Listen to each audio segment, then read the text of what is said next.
हर हर महादेव मु आशीष आपण मानक पुणी थे स्वागत करुच्ची मोर नुआ वीडियो आज चलतु आज हूँ श्रावण मासर आरंभ आईटी जावा गुप्तेश्वर बुलवाई ओडार प्रसिद्ध शैवपीठ गुप्तेश्वर सेठारे प्रत्येक अंचल प्रत्येक जिलूर ओडार बाहर भक्त आसती श्रावण मासरे पदयात्रा करती भगवान शिवों पाखे पानी ढाली निजर मनस्कामना भगवान को प्रार्थना करती। चलतु देखिपे ये बर्तमान बैपरुडारू बाहर ये देखिपे आपण मैंने जो प्रकार भिड़ रही भक्त मानकर भिड़ रही भक्त मैंने पानी धरी काउड़िया भाई माने चलुंट गुप्तेश्वर मंदिर को एवं आपण मैंने देखिपे लोक मान भिड़ को प्रकार भाव अच्छी।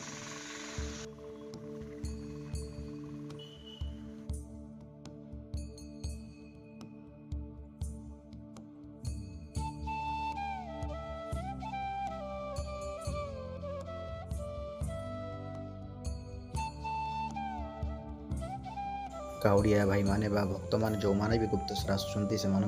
खाଇବା व्यवस्था माने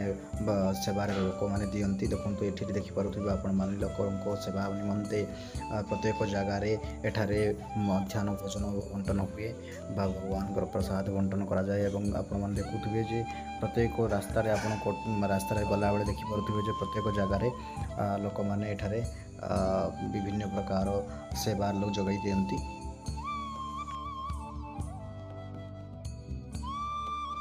विभिन्न अनुष्ठान सेवा निमंते गुप्तेश्वर मंदिर को आसी था देखिपे प्रत्येक जगार आपण मैंने मध्याह्न भोजन व्यवस्था देखिपारे मध्याह्न भोजन कर सारापर जो रही बोलबम काउड़िया भाई मान को गाधेवा निमंते पानी व्यवस्था करा जाए। एठारे देखिपे आपने युवपीढ़ी मैंने बंटन कर सेवार आसी काउड़िया भाई मान बंटन कर पाखे आपने देखिपे काउड़िया भाई मान काउड़ी रखापी व्यवस्था एवं जो रही खावाई मध्याह्न भोजन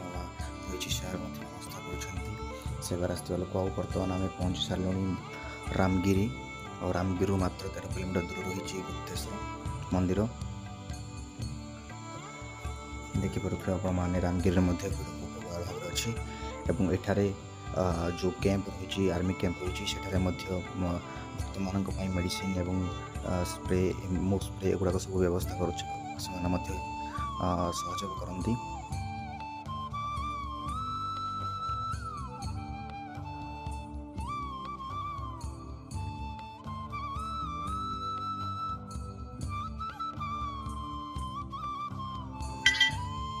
बर्तमान पहुँची गलु आम डालखाई आठारे आपण मैंने जानते जे ये जो मैंने गुप्तेश्वर आसती से निश्चित भाव में मंदिर जावा पूर्व ये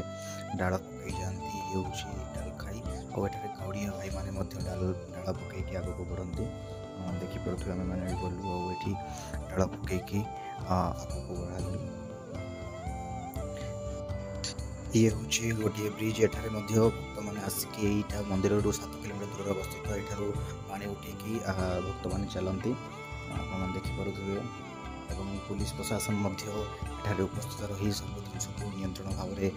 बजाय रखुच्च रास्त आपने देखिपे भिड़ को प्रकार भाव में रही आम भी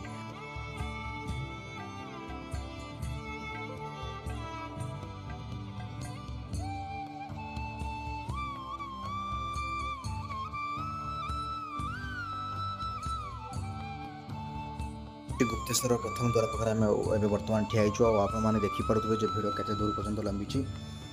चलतु देखा भक्त मान जो रही काउड़िया भाई मान जो भिड़ जमी आपने देखिपे गुप्तेश्वर मंदिर में गुप्तेश्वर स्पेशली एठारे झुणा और पालू मिले तो आपने देखिपे ये बिक्री होची जो मैंने बाहर आसुँच से प्रबल मात्रा किणती एवं ये प्रशासन तरफ देखो आपने देखिपे कि मंदिर कमिटी तरफ जो काउड़िया भाई मान गोटे टेंट व्यवस्था कर विश्राम नहीं पारे और आपने देखिपे जो कौ प्रकार भाव में गहली रही काउड़िया भाई मान देखिपे काउड़ी को कौ प्रकार भाव में सजे रखिंट ये लंबा लाइन रे आपने बर्तमान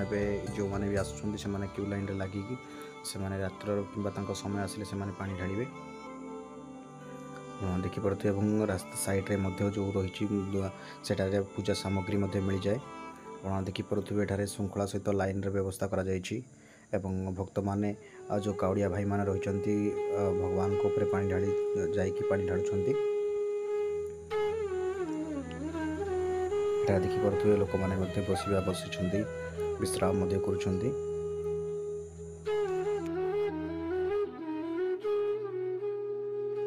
ଏଠାରେ ଦେଖିପାରୁଥିବେ ନୂଆରେ ତିଆରି ହେଇଛି ଏହି ଶିବ ମୂର୍ତ୍ତିଟି ଦେଖିପାରୁଥିବେ ଆପଣ ଅତ୍ୟନ୍ତ ସୁନ୍ଦର ଭାବରେ ଦେଖାଯାଉଛି। ହର ହର ମହାଦେବ ଓମ୍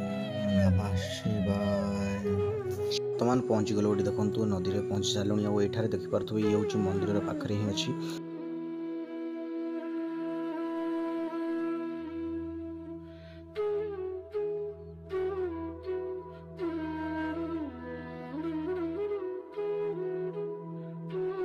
ପୂଜା ଅର୍ଚ୍ଚନା କରି ପାଣି ବୁଡ଼ ଲଗାଇ ଏଠାରେ ମଧ୍ୟ ପାଣି ଧରି ସେମାନେ ଶିବ ମନ୍ଦିରରେ ଯାଇକି ମନ୍ଦିରରେ ସେମାନେ ଢାଳି ପାରିବେ।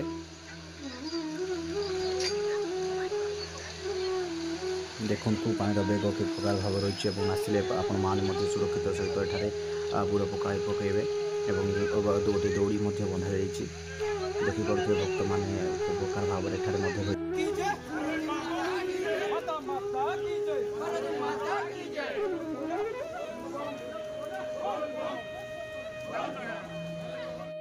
ଠାକୁରଙ୍କୁ ଦର୍ଶନ କରିସାରିଲା ପରେ ଆମେ ଫେରି ଆସିଥିଲୁ ଆଉ ଆପଣମାନେ ବି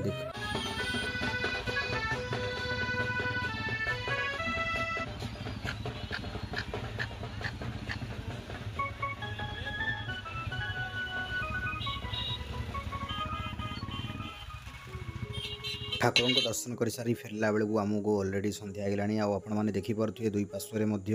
ଭକ୍ତମାନେ ଯେଉଁମାନେ ଦୂରରୁ ଆସୁଛନ୍ତି ବା ଯେଉଁମାନେ ସେବାରେ କିଛି ଖାଆନ୍ତି ନାହିଁ ସେମାନେ ନିଜସ୍ୱ ରୋଷେଇ କରି ମଧ୍ୟ ଖାଆନ୍ତି। ଆଉ ଏଠି ଦେଖିପାରୁଥିବେ ପ୍ରଶାସନର ମଧ୍ୟ ବିପୁଳ ମାତ୍ରାରେ ଯେଉଁ ରହିଛନ୍ତି ପୋଲିସ ପ୍ରଶାସନ ରହିକି ଏଠାରେ ସବୁ କାଉଡ଼ିଆ ଭାଇମାନଙ୍କୁ ସ୍ୱତନ୍ତ୍ର ଭାବରେ ରାସ୍ତା ଦେଇକି ଛାଡ଼ନ୍ତି। ଆଉ ଇଏ ଦେଖନ୍ତୁ ଅଲରେଡ଼ି ରାତି ହେଇଗଲାଣି